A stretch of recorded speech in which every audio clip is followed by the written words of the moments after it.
Maawa naman kayo sa mga masusugatan na yan. Di man lang ninyo niimis basura nyo. Mahiya naman kayo.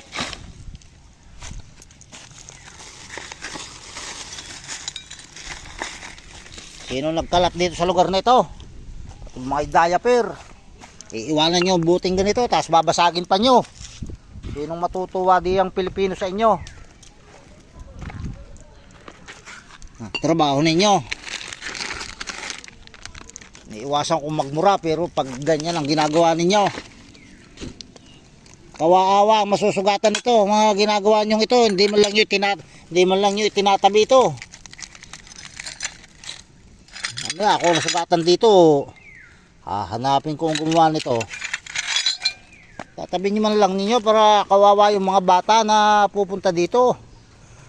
Dahil dito sa tabi, hindi na sila pumupunta. Dito sa medyo kita muna.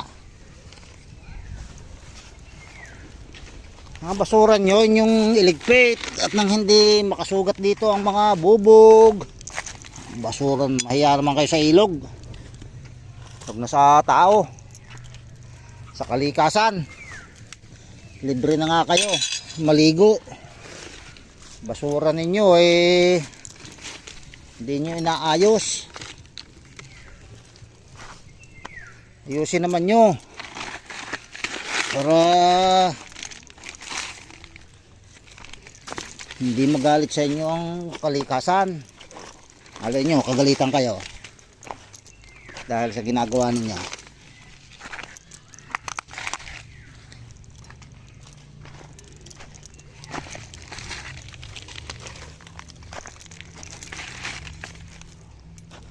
Dito sa tapat namin, pag nakakita ako ng mga basura, nililigpit ko.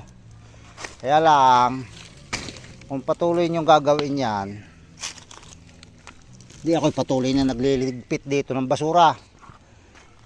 Ay doon lamang sinasadya yata nyo dahil alam nyo may naglilinis galitin nyo ako alam naman ninyo ako'y bawal magalit at mga diaper itapon nyo rito at na kayo. Yan, gaya na rin, buti nga rin pag rin binato nyo, mababasag na naman. Kaya kailangan isama dito sa tabi at kahit mabasag dito sa tabi